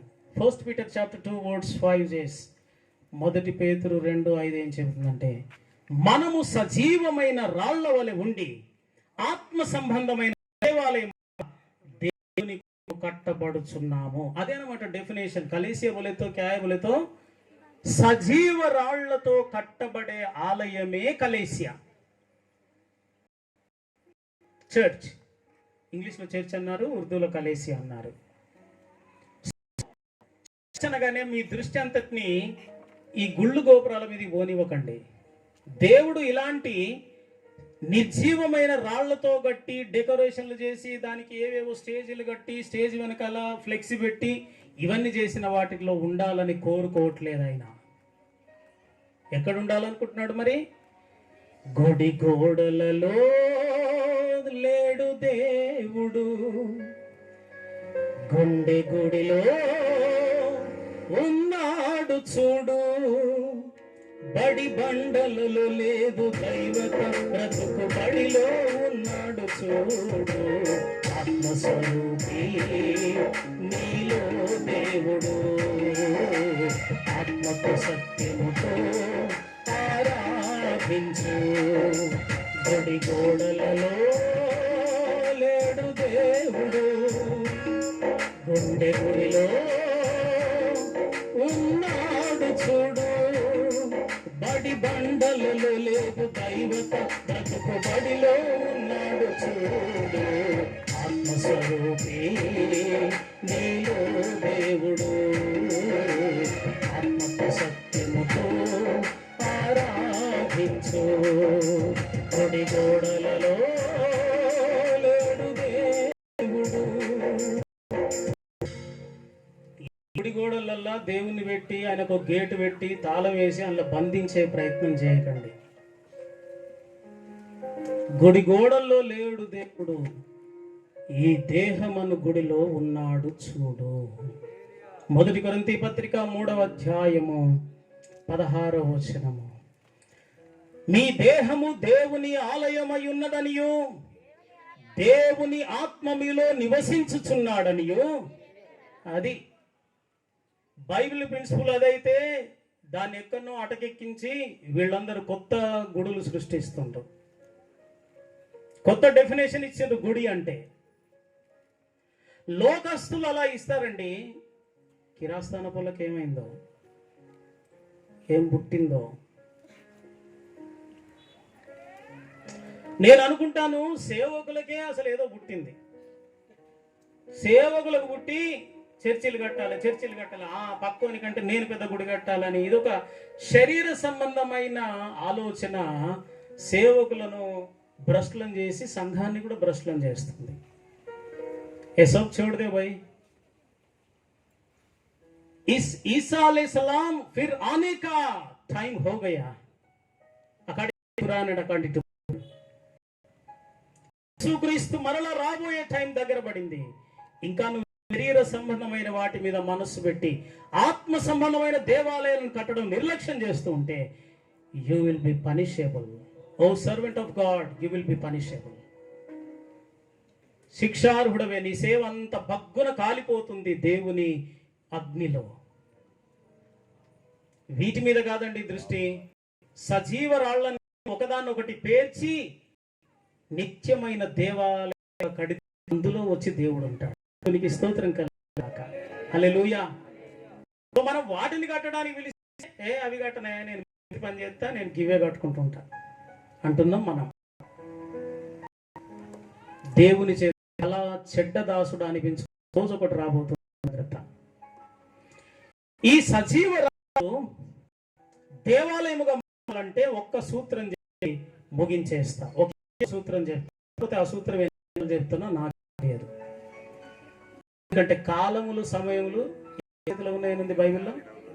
దేవుని ఆధీనంలో ఉన్నాయి, నా ఆధీనంలో లేదు. రవివర్మ ఎంత కొట్టుకున్నా నా ప్రసంగం అయితే ఎందుకంటే దగ్గర ఉన్నది. నువ్వు అటు చేసుకో, అటు ప్రార్థన చేసుకుంటే నాకు బుద్ధి ఇస్తాడు, తెలివి ఇస్తాడు. తొందరగా ముగించే బుద్ధిని ప్రభువా ప్రార్థన చేయండి. మీరు కూడా అట్లా అప్పుడు తొందరగా 5-6 లోపల ముగించండి. Okay right. ఒక చెప్పి ముగించేస్తా. జీవమైన రాగా మనం అంటే అర్థం ఏంటో చెప్పమంటారా? రాయి ఎక్కడో అడవిలో కొండలో దాని రూపురేఖలు లేకుండా అడ్డది పడి ఉంది, దాన్ని పట్టించుకున్నోడు లేడు. తెలంగాణమే బాత్ కర్నా దాన్ని దేకినోడే లేడా, దాన్ని దేకిలేడు. కానీ యేసుక్రీస్తు యొక్క దృష్టి ఆ పనికి మాలిన రూపురేఖలు లేని అడ్డదిడ్డమైన రాయి మీద పడింది గనక దైవజనుణ్ణి అక్కడికి పంపిస్తున్నాడు. ఈ సేవకునికి ఎప్పుడో బుద్ధి పుడుతుంది, బైబిల్ సంకలు పెట్టుకుంటాడు, పోతాడు, ఆ ఇంటికి పోతాడు. అమ్మా బాగలేరని తెలిసిందమ్మా, లేకపోతే యేసు ప్రభు గురించి రండి రండి పాస్టర్ కూర్చోండి. ఈయన తరచూ అలా దర్శిస్తూ ఉండగా ఆ రాయి దేవుని వాక్యపు సుత్తె చేత మెల్లిమెల్లిగా చెక్కుతూ ఉంటాడు దైవజనుడు. దేవుని సేవకుడు అంటే ఏమనుకుంటారు? లేక బైబిల్ సంకలు పెట్టుకున్నారు అనుకుంటారా? దేవుని సేవకుని గురించి ఎవరైనా చులకనగా భావిస్తే శాపగ్రస్తులవుతారని దేవుని ప్రవక్తగా హెచ్చరిస్తున్నారు. Don't think cheap about the servants of God. They are appointed by God. The heavenly government appointed them as their servants, as their representatives in the earth. ఈ భూమి మీద పరలోకపు గవర్నమెంట్ ఉద్యోగులం మేము. ఆ పరలోకపు గవర్నమెంట్ ఉద్యోగం ఇచ్చింది, మీరు దేకపోతే మాకేంది, దేకితే మాకేందయ్యా, మావోడు పనికి పెట్టుకున్నాడు మమ్మల్ని. వీళ్ళు ఏం చేస్తున్నారంటే ఈ రాళ్లను అడ్డదిడ్డంగా ఉన్న వాటిని లేఖనమను సుత్తె తీసుకొని ప్రతిరోజు ప్రార్థనలో మీ కొరకు పోరాటం చేస్తున్నారు, సువార్త ద్వారా మీ కొరకు చెక్కే ప్రయత్నం చేస్తున్నారు. ఈ రాయిని తీసుకొచ్చి ఈ అసెంబ్లీ హాల్లో పడేస్తాడు కొన్ని రోజులకు. ఏమండి 9 కుటుంబాలను మెల్లమెల్ల ఏరుకొచ్చి ఈడ పడేసిండు కదూ. ఈడ పడవేసి ఏం చేస్తున్నాడు? ప్రతి ఆదివారము అగైన్ మళ్ళీ ఈ సుత్తెతో చెక్కుతూ ఉన్నారు. మేస్త్రి నీడ కూర్చొని దాని రూపురేఖలన్నీ అడ్డదిడ్డమైన తీసేసిన తర్వాత అప్పుడు పునాదిలోనికి తీసుకొచ్చి పెడతాడు. పునాదిలో పెట్టి అమ్మయ్య ఈ రాయి ఓకేనా, సెట్ అయింది అంటాడు. మళ్ళీ దాని ప్రక్కన ఇంకో రాయి పెట్టే ప్రయత్నిస్తాడు. అది దీంతో పొసగదు ఒక పట్టాన. మధ్యలో ప్రేమ, అగాపే లవ్, దైవ ప్రేమ అనే దాన్ని, సహోదర ప్రేమ అనే సిమెంట్ వేసి ఇద్దరిని అతుకు పెట్టే ప్రయత్నం చేస్తుంటాడు. వీళ్ళిద్దరిని అతుకు పెడుతుంటే మళ్ళీ పైన ఇంకొక రాయి పెడితే వాడొచ్చి కిందోని కదుపుతుంటాడు. నేను సివిల్ ఇంజనీరింగ్ చదువుకున్నాను, నేనే గుడి కట్టుకున్నా, మా గుడి నేనే కట్టుకున్నా, ఏ మేస్త్రికి ఇవ్వలే. ప్లాస్టింగ్ చేసే పని నాకు రాదు కాబట్టి ఆ ప్లాస్టింగ్ మాత్రం మేస్త్రులకు ఇచ్చిన. కానీ మా యవనస్తులతోటే ఈ సిమెంట్ ఇటుకలు నేనే చేసుకున్నా, ఆ ఇటుకలకు నీళ్ళే నేనే కొట్టుకున్నా, ఇటుక మీద ఇటుక నేనే వేసుకున్నా. అయితే నాకు కొంచెం అనుభవం ఉంది, మేస్త్రి పని అనుభవం కూడా ఉంది. అందుకని చెప్తున్నా, ఈ ఇటుక బాగానే కూర్చుంటుంది, కానీ మీద వచ్చినవాడు ఏం చేస్తాడో తెలుసా? కిందోని గెలుకుతా ఉంటాడు. ఈ ఉన్నోని ఉండనియాడు. వీని మీద పెట్టగానే వీడు వాడిని భరించలేకున్నా ఏమో, ఒక పక్క బరువయ్యేమో వీడు కూడా కదులుతూ ఉంటాడు. అరే మేస్త్రి మంచిగా మాలు మంచిగానే వేసాడు సార్, ఇది కొంచెము అడ్డదిడ్డంగా ఉన్నట్లు కిందోని కూడా కదుపుతున్నాడు. అర్థమవుతుందా? ఓ అర్థమవుతుంది, ఎందుకంటే మీరు కూడా గదిపే ఉంటారు చర్చీలల్లా. సో అలాగన మళ్ళీ వీడిని ప్రక్కకు తీసి మళ్ళీ చెప్తాడు, మళ్ళీ పెట్టే ప్రయత్నం. వీడు సెట్ అవుతలేడు, తీసి అవతల పడే, ఇంకొక రాయి తీసుకో. అలాగన సజీవ రాళ్లను దైవజనుడు మేస్త్రిగా మారుతున్నాడు. మీకు తెలుసో తెలియదో, నేను నా సేవలో ఫైండ్ అవుట్ చేసింది ఏంటంటే, మేస్త్రే వడ్డరోడు, మేస్త్రే ఎరుకలోడు, మేస్త్రే పాస్టరే మేస్త్రి, పాస్టరే కార్పెంటర్, పాస్టరే కిటికీలు పెట్టేటోడు, తలుపులు పెట్టేటోడు, పాస్టరే రూఫ్ వేసేటోడు. ఆ ఒక మాటలో చెప్పాలంటే ఈ భూమి మీద ఏ ఏ రకములైన వృత్తులు ఉన్నాయో అవన్నీ వృత్తులు కలిస్తేనే పాస్టర్ అవుతాడయా. నాకు అర్థమైంది చెప్తున్నా. మనమే మొదట పునాది తవ్వుకోవాలి ఈ సంఘమను విశ్వాసం ఏరుకు రావడానికి. ఆ పునాదిలో మళ్ళీ సెట్ చేయాలి, వీళ్ళని చెక్కాలి మనము. ఇలాగున అక్కడ అడవిలో నుండి ఆ కాలనీ నుండి ఈ కాలనీ నుండి ఈ కాలనీ నుంచి ఒక్కొక్కరిని ఎదుర్కొచ్చి 9 కుటుంబాలు అసెంబ్లీ హాల్లో పడేసి ఇప్పుడు ఏం చేస్తున్నాడంటే సహవాసం అందును, రొట్టె విరుచుట ఎందును, అపోస్తలుల బోధ ఎందును, ప్రార్థన చేయుట ఎందును చెక్కుతూ ఉన్నాడు. ఏమండి, రాయికి ఎన్ని మూలలు ఉంటాయి? 4 మూలలు. సంఘములో కూడా 4 మూలలు చెక్కాలి. అపోస్తల కార్యాలు 2వ అధ్యాయం 40వ వచనంలో ఉంది ఇప్పుడు నేను చెప్పిన సూత్రం. అపోస్తలుల బోధ ఉండాలి. సంఘానికి ఎప్పుడు పాడిందే వాడురా పాస్వన్ల దాసురా అన్నట్టు, ధనవంతుడు చనిపోయాను, లాజరు లేచెను, 100 గొర్రెల్లో ఒకటి పోయాను, మళ్ళీ 99 వదిలిపెట్టాను, ఈ సోదే చెప్పుకుంటూ ఉండకండి ఎప్పుడు కూడా సంఘానికి. Something deeper, the mysteries are there in the Bible. లేఖనంలో ఇవే కాదు, ఈ పై సండే స్కూల్ కథలే లేవండి, లోపల ముత్యాలు ఉన్నాయి. మాస్లావణి గారు ఏమని రాశారు? మాస్లావణి గారు ఎవరికైనా తెలుసా అండి? ఎంతమంది తెలుసు? థ్యాంక్ యూ అన్న, థ్యాంక్ యూ. మహా గొప్ప కవి, మన తెలుగు క్రైస్తవ లోకానికి దేవుడు అందించిన మహా గొప్ప కవి, మహా గొప్ప పండితుడు, ఆధ్యాత్మిక లోతుల్లో సందేశాలు అందించిన దైవజనుడు. ఆయన మహా గొప్ప కవి అనడానికి ఒకటే పాట రుజువు, నడిపించు నానావా. కుష్ఠరోగ పనులు కూడా రోడ్డు మీద పక్కా పాడుకునే పాట. అందులో 3వ వచనంలో ఏమని రాశాడంటే, లోతైన జలములలో లోతున వినబడు స్వరమా, లోబడుటను నేర్పించి లోపంబును సవరించి. లోతైన జలములలో లోతున వినబడు స్వరమా. దేవుని స్వరం ఎక్కడ వినబడుతుందట? ఈ పైన పిట్టకథలు చెప్పుకుంటుంటే వినబడదు సంఘానికి. అందుకే దేవుని స్వరం దొరకట్లేదండి. పాస్టర్ గారు చెప్తుంటాడు, ఏదో చెప్తుంటాడు, పోవాలి కాబట్టి పోతున్నాం. మళ్ళీ మన ఇంట్లో ఎవరైనా చచ్చిపోతే మళ్ళీ పాస్టర్ రావాలంటే పోవాలి కదా, పెళ్ళిళ్ళు అయితే మళ్ళీ పాస్టర్ రావాలంటే పోవాలి కదా. సో కొన్ని కార్యక్రమాలు జరగాలంటే పాస్టర్ రావాలి కాబట్టి అందుకు మన అటెండెన్స్. సేవకులను జ్ఞాపకం చేస్తున్నాను. ఒక తల్లి పిల్లలు ఇంకా లేవక ముందే నిద్రలో నుండి వారి కొరకు శ్రేష్టమైన భోజనాన్ని కిచెన్లో ఆ బాదం పప్పు, ఈ జీడిపప్పు, ఆ ఉప్మా, ఈ కరివేపాకు అన్ని ఏరుకొచ్చి పిల్లల కొరకు శ్రేష్టమైన భోజనాన్ని తయారు చేస్తుందో, వారమంతా మనము సంఘము ఆదివారమున భోజనం చేయడానికి వచ్చినప్పుడు వారి కొరకు శ్రేష్టమైన బలమైన భోజనాన్ని సిద్ధపరచకపోతే నీవు సోమరి వంటి తల్లివే. సోమరి అయిన తల్లి ఏం చేస్తుందో తెలుసా? మెల్లిగా 8 గంటలకు లేచి, ఏమండి ఆ మూల మీద ఇడ్లీ బండి ఉంటుంది, ఆ పిల్లలకు ఇడ్లీ వడ అంటే ఇష్టం, నాకేమో పూరి తీసుకురా, ఇక నీ కొరకు ఏం తెచ్చుకుంటావో నీ ఇష్టం, పోయి చెప్పనదే పోరు, 9 అవుతుంది, పిల్లలు బడికి పోవాలి. మరి సోమరి తల్లి లక్షణం. పాస్టర్లు కూడా సోమరులైన తల్లులాగా ఉన్నారు. అక్కడిక్కడ తిరుగుతారు, వారం తిరిగి ఆధారపోతున్నారు. ఏం చెప్పాలి? ఏదన్నా చెప్పరా, 45 నిమిషాలు చెప్పి కానుకలు ఏమంటే అయిపోయాయి. అందుకే మన పిల్లలు, మన సంఘం వాక్యముతో బలముగా ఎదగట్లేదు.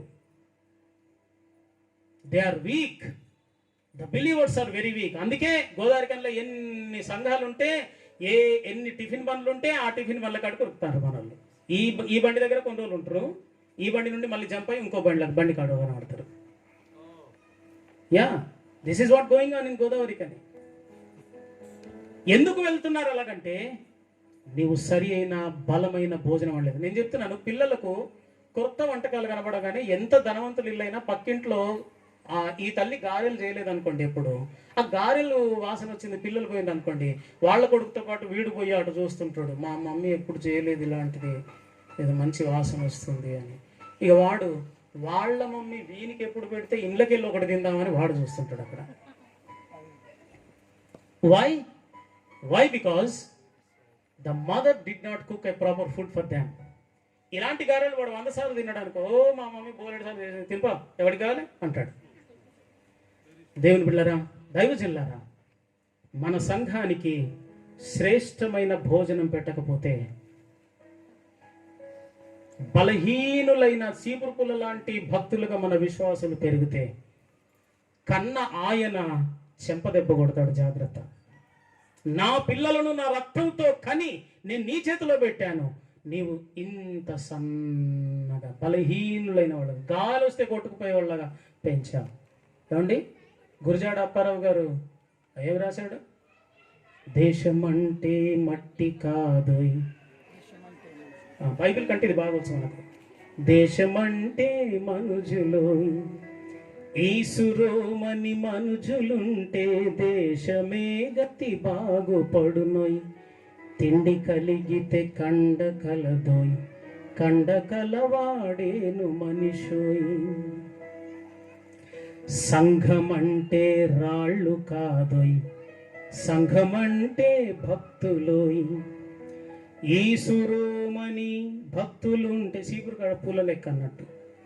ఈసురోమని భక్తులుంటే సంఘమే గతి బాగుపడునోయ్. తిండి కలిగితే కండ కలదోయ్, కండ కలవాడేను భక్తుడోయ్. సేవకులారు ఆలోచిస్తున్నారా? మీ పిల్లలకు కండ రావట్లేదేంటి? అది బలుపా వాపా? నీ సంఘంలో ఉన్న వాళ్ళు బలిసున్నారా, వాపొచ్చున్నారా? వాపొచ్చి కూడా ఇట్లా ఉబ్బు కనబడతారు కదా. ఉబ్బుని చూసి అనుకుంటుంటే సేవకుడు, మామూలు భలే ఉబ్బుతారు భయ అనుకుంటారు. అరే ఉబ్బుడే పోయి, అది గాలి ఉబ్బినట్టు ఉబ్బుతారు. క్యా ఫాయిదా ఇస్మే? బలుపు కావాలి, వాపు కాదు సంఘానికి కావాల్సింది. ప్రేమ అనే సిమెంట్తో ఒకరినొకరు అతుకలేకుండా ఉన్న వ్యక్తిత్వాలను మనం అతికించే ప్రయత్నం చేస్తున్నాం. ఇది అదకపోతే మరి దేవాలయం కాదు. అపోస్తలుల బోధ, సహవాసం, రొట్టె విరుచుట, ప్రార్థన చేయడం, ఈ 4 వస్తువులు అతుకు పెడతాయి ఒక విశ్వాసిని మరొక విశ్వాసిని. ఈ 4 సరిగా లేనప్పుడు అతకవవి. ఒకదాని పక్కనే ఒకటి ఉంటాయి కానీ ఈ 2 కొట్లాడుకుంటుంటాయి. క్రాక్ ఏర్పడుతుంది కొన్నాళ్ళకి. సంఘంలో క్రాక్స్ వస్తుంటాయి. ఈ గుంపు ఇటు అవుతారు, ఈ గుంపు ఇటు అవుతారు. క్రాక్స్ వస్తున్నాయి. వాయ్? ప్రాపర్గా అతుకు పెట్టలేదు మేస్త్రి. దైవజనులారా, ఈ 4 వస్తువులతో అతుకు పెట్టకపోతే నీ సంఘం క్రాక్ వస్తుంది, రవివర్మ గారి సంఘం కూడా క్రాక్ వస్తుందని హెచ్చరిస్తున్నాను. అప్పుడు లబో దిబో, అయ్యో నేను ఇన్ని సంవత్సరాలు కష్టపడి పనిచేసి ఇట్లా అయిపోయింది సార్, అట్లా. అరే క్యా ఫాయిదా భాయ్? మొక్కై వంగనిదే బ్రాణై వంగునా. వంగదు కదా, లొంగదు కదా. మ్రానైన తర్వాత కాదు లబోదిబం అనే కొట్టుకునేది. మొక్కగా ఉన్నప్పటి నుండే అపోస్తలుల బోధ, సహవాసము, రొట్టె విరుచుట, ప్రార్థన చేయటం యందు సంఘాన్ని పెంచండి. ఎట్టకేలకు మనందరి యొక్క main and one goal is this: everybody need to become a temple of God. దేవునికి స్తోత్రం కలుగును గాక. మనమందరము దేవుని మందిరము కావాలి అంటే ఏం చేయాలట? ఎజ్రా గ్రంథం 3వ అధ్యాయం 8వ వచనం చెబుతుంది, బబులోను నుండి విడిపించబడిన వారందరూ వచ్చి వారందరూ కలిసి కట్టుగా దేవుని మందిరపు పనిని ఆరంభించారు. సంఘస్థులారా, మీరు ఒక దైవ సేవకునికి, ఒక యోగురాజు గారికి ఉన్న బాధ్యతను మీరు కూడా భరిస్తున్నారా? మరి వాళ్ళిద్దరు చూసుకుంటారు సారు, ఇక మాదేం లేదు, ఆదివారం గుడికి పోడు, ఇంత దాంట్లో 10 రూపాయల నోట్ వేసుడు వచ్చుడు, ఇంతవరకే మాది అనుకుంటుంటారు. కాదు, అందరూ బానిసత్వం నుండి విడిపించబడిన వారు అందరూ ఏం చేశారట? పనిని ఆరంభించారు. Everybody is a equal member in the church. ఇలా పెద్దోళ్ళు, చిన్నోళ్ళు, నడిపోళ్ళు వీళ్ళెవరు లేరు. We are all equal. సంఘంలో నాకు పెద్ద టాలెంట్స్ లేవు, నేను స్టేజ్ మీదకి పోను, నేను వెనకనే కూర్చుంటాను, వెనకనే కూర్చో. కానీ పనిలో మాత్రం we are all equal in constructing the temple of God. అంచేత సంఘం బాగా ఆలోచించాలి. మమ్మల్ని ఎక్కువగా చూడట్లేదు, మమ్మల్ని తక్కువ చూడట్లేదు. ఈయన చూడకపోతే ఎంత, ఈయన చూస్తే ఎంతనయా? నన్ను నిన్ను దేవుడు పరలోకం నుండి చూసి రక్షించుకున్నాడు. Is it right? सो अगर एक आदमी एक पास्टर साहब देखे नहीं देखे तो क्या है? क्या नुकसान है? मुझे कुछ भी नहीं है. వీళ్ళ మెప్పు కొరకు ప్రయత్నించి పనిచేయకండి ఎప్పుడు కూడా. సేవకుని మెప్పించాలి, లేకపోతే ఎవరి ముందో గొప్పతనం ఇస్కే బారే మే com Nahi కర్నా upon. We are all here alive after 2 years of corona COVID-19. God keep us alive.